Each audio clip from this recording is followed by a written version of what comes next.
powered by the Inside the Birds podcast. Now, live from inside the Matt Black Kia Studios, this is Football at 4. Football at 4 is powered by the Inside the Birds podcast and brought to you this hour by PropSwap, America's sports betting marketplace. Sell your sports bet and take your profit. Find out how at PropSwap.com or download the PropSwap app today. Mike Gill, Geoff Mosher from the Inside the Birds podcast is here. We are 1 week and 1 day before the start of Eagles training camp. There are some training camps that open this week, Dallas and Pittsburgh among them. The Eagles will get started on Tuesday the 27th. So Eagles football is essentially back, Moshe. It's essentially back. Essentially it is, but not yet. We're almost there. The bigger surprise to me is that there are some teams that get their rookies to show up earlier. I think the Jaguars, for example, are having their rookies show up a couple of days before veterans. And I don't know if that was an opportunity any team could have had. You would think that the Eagles, would have tried to jump on that kind of an opportunity if it was there. But I'm not sure why there's a discrepancy. Why Eagles rookies and vets are reporting on the same times. Yeah, Jags rookies show up tomorrow, I think. Yeah, that would be interesting to see why the Eagles wouldn't take advantage of that, considering Devonta Smith would be nice to get out there early and see some early reps there. What about we're a week away? You anticipate Zach Ertz rolling into training camp on Tuesday? Well, if I'm him, I do. I don't want to incur any fines. And I want to force the team's hand, as we've talked about before. If I'm the Eagles and I don't plan on Zach Ertz being, on my team this year, I can't get him hurt. I can't risk that. So if he shows up, then what do I do with Zach Ertz? Do I just politely tell him to work out on the side? I'm sure he'd be fine with that, not having to do a rigorous training camp. But it's just kind of a bad look all around. So you'd like to think that – I do think that there will be – movement. Like today, I think the Steelers signed Melvin Ingram, correct? The pass rusher. I did see they were talking to him. I don't know that it's official. Oh, okay. Well, I do think you're going to see some of those last-minute moves made. Yeah, it looks like the Steelers are going to sign. It just happened Melvin around Ingram. 4 o'clock. Yeah, yes. Yeah. I think you're going to see a few things happen in the next 5-6 days before camps open, and it would not surprise me if something happened Eagles related, just because of we know that the Zach Ertz situation's out there. Steven Nelson's still a free agent, so we'll see what happens. Yeah, those are the two things, I guess, between now and Tuesday to keep your eye on is, do they bring another corner in before the start of camp, and does Howie Roseman pick up the phone and, I don't know, does he cave and say, we're just going to give Ertz away? Are they better off just giving him away? Or are they better off just keeping him? Oh, that's a tough question, right? Because you're asking if, without the knowledge of if a tight end is going to get hurt in the first week or two of training camp, that opens up the door for a potential trade where you can get maybe what you're looking for, a third or a fourth or something like that right now. I do think there's some benefits to just doing it now. Getting, I think the benefit is relieving the $8.5 million in salary more so than when you're going to get in return for Zach Ertz. But obviously Howie Roseman sees this differently. He still thinks he can get value that's better than what is out there. Well, how big of a factor is shedding the $8.5 million in relating to bringing in a corner to help this team out? Are they apples and oranges, or are they like parallel where we have to do this if we want to do this? No, I don't think they have to, because you can always do a contract where you push some money down the road, right? But if you're 8.5 more under and you can give the person that you're signing more money this year, you don't have to worry about having dead cap space for a player who might not be on your team in year 2 and year 3. Or if you just have the $8.5 million, leave the Steven Nelson part about it. In the NFL, the more space you have and you can carry over to the next year, gives you that space next year. You get that extra money that you carry over in cap space. And certainly the Eagles may want to have carryover cap space, because there may be some contracts that they're paying for next year of guys who are not going to be on the team. They're doing that already this year. We know that with Wentz, with Alshon, with Deshaun, but they restructured so many contracts of guys who are, over 29, over 30 years old. and now they kind of have to cross their fingers that these guys are good enough to be on the team next year. Yeah, I know. You take a look at what they have at corner. We've well documented. We've talked a lot about. You wonder, we talked on Friday's show about Drake Kirkpatrick, and you wonder, he's a free agent. Another guy, would he be somebody? Hey, Steven Nelson's too expensive. Do they just bring a guy in just to bring him in, or at that point do they just stick with what they have? Yeah, that will probably be a decision that's not independent to just Howie Roseman, but the coaching. After that point, what you'll probably do is have a couple of weeks of camp, see what you got. I don't think anybody's worried about losing out on a Drake Kirkpatrick by that point. So you see what you got. You see if you feel like somebody has really stepped up and can handle the load that's being asked of them, and if you can get by. And if not, if you feel like you're in dire straits, then you re-engage those conversations. I'm interested because, as you guys wrote about, there's competition at linebacker and secondary. Do they start camp off and let those guys battle it off, see if there's someone that kind of grabs the bull by the horns before they bring a guy in? Or is it disheartening to see, man, we thought we had this shot, and then you brought this veteran in and it kind of deflated us? You know what I mean? Yeah, I mean, I don't think from a team standpoint they're going to be disappointed if they bring a veteran in who they think can help them out. But Adam and I had a fun debate, and I think it's really interesting to not a debate, but it's almost like a game show. So when they open up on the 27th, if Steven Nelson or Drake Kirkpatrick if they don't have a veteran corner, right? Who gets the first rep or reps opposite Darius Slay at outside corner? Who would it be? I mean, literally, is it Michael Jacquet?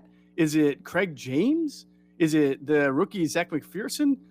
I think people would like to see it be Zach McPherson, but only because he's the only guy you don't know anything about.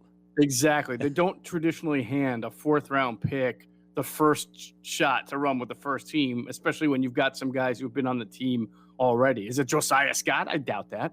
But it's a fascinating question because there's no great answer, and it'd be very interesting to see who the coaches would go with. Well, and as you guys talked about on Thursday's edition of the Inside the Birds podcast, the areas on defense, corner, forget. The defensive tackles. We know you have Fletcher Cox and Javon Hargrave, but what if one of those guys get hurt? Or, as we've saw in the past, now we don't know that that's going to be the same with Jim Schwartz, are they going to rotate those guys a lot, or are Fletcher and Javon going to get 80% of those snaps? Yeah, I can't imagine that, especially with Fletcher Cox. You're trying to keep him productive and keep those snap counts down. They're not deep at defensive tackle the way they've been in years past. There's no question about it. I think you can also say that a little bit about defensive end, only because they're not, you've got Brandon and Derek Barnett as starters, but Barnett is an iffy starter at best. I mean, he's okay when he's healthy, but he's, injured a lot. And then if he gets hurt, then Josh Sweat is not a guy ideally you want to start. You want him to be a situational rusher. And of course, Ryan Kerrigan's going to come in, and that's good. I mean, there's nothing wrong with that. Gives you 4 guys, but they've been 5 or 6 deep at times at defensive end over the last 4 or 5 years. Yeah, so we saw a lot of rotation. We saw a lot of rotation over the Schwartz era. Exactly. So you're not as deep as you have once been at D tackle, not at the end. You're certainly not deep in talent at linebacker. You're not deep at that second cornerback spot. And honestly, at safety, you're not deep either. You've got McLeod, and I assume he'll be back, but I don't want to make any assumptions. I have no idea. But even if he's back, all right, so your starters are Rodden McLeod and Anthony Harris. Let's say one of them gets hurt, just misses a game or two. Now you're starting Kevon Wallace and the other guy, right? And then your third safety, you're getting into Marcus Epps territory, and the guy that they signed as a free agent, Anthony Adams. They didn't really address safety very much in the draft, and they haven't for quite a while, other than Kevon Wallace. So this is why I try to say, people, and you hear it, Mike, too. You'll hear some people going, man, the national media really disrespects the Eagles. People think we're going to be bad. Why do they say that? It's not because you're the Philadelphia Eagles and the national media hates the Eagles. They're just looking at the paper, which doesn't always mean anything, but they're noticing that there's an absence of talent compared to other teams on defense, and there's an absence of depth on this team. If you get hit with a few injuries, it's going to be pretty ugly. Oh, there's no question. And, ESPN put out their future power rankings over the next 3 seasons. The Eagles are 30th in the league, of a 32-team league. So a lot of it is because, hey, you have a lot of older veterans on their way to the end of the line and a lot of younger players who are unproven. They don't have the 25-year-old guys who are ready to help out. A lot of their guys are either young and unproven or old and at the end. That's where you have a gap in the middle of your roster of those guys. Like Dallas Goedert would be one of the few. Derek Barnett is a guy that, unfortunately, you don't know enough about now in his 5th year, right? Yeah, I mean, this goes back to the 2017 draft not being a very good draft. The 2018 draft may wind up being pretty good with Goddard, with Avonte Maddox, and I think Jordan Mailata and Sweat were in that draft. But they only took 5 players in that draft. And then I think in 2019 they only took 5 players as well. So it's the sins of not drafting well and not having a lot of draft picks. So they really got to hope that this most recent 2 drafts, right, with Rager, with obviously Jalen Hurts, with Devontae Smith, and some of the guys that they've brought in here grow up very quickly. Yeah, well, they need to, I would now in your mind, Moshe, is Barnett. Do you have a definitive answer on what Derek Barnett is in your mind? So when healthy, when he plays 16 games, I feel like has that happened yet?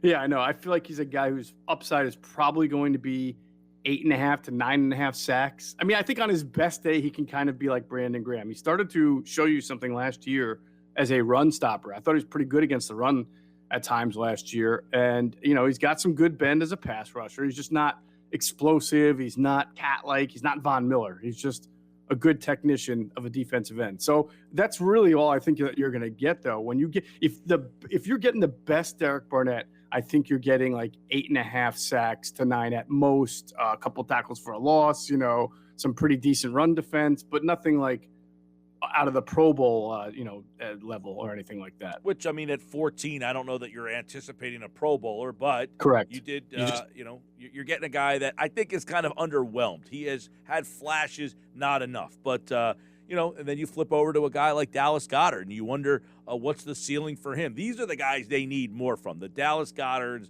the Derek Barnetts. I mean, I guess you would say Dillard or Mailata, one of those guys has to turn into, a starting solid player for you.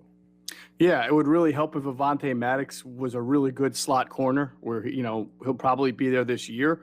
At times, I still think the best he's ever played as an Eagle was when he had to move to safety his rookie year and played it there. And maybe there's some of that in his future. We'll see. I don't know. But, yeah, he's another player that he's a 4th-round pick, and it would be nice to get a good complimentary, role from him. Yeah, I think, and you mentioned Kayvon Wallace, too. He's a 4th-rounder. Can he exceed expectations in the event that McLeod can't play? Can he step in and you say, hey, we filled that with one of our draft choices? That is where this team, I think, when you look at why are you ranked 30th in terms of your future rankings, is there's so many unknowns with the younger guys. Alex Singleton, he's not a draft pick, but he's a guy that produced for them last year. Can he do that again? He is a guy who produced for them, but I don't know that this scheme, and we have a lot to find out about the scheme and how it fits certain guys. We know Eric Wilson is very likely to be a start because he came from Minnesota. He knows the defense. He covers well, doesn't tackle great. They want to be in nickel as much as possible. So he'll be an important part of that nickel coverage linebacker position.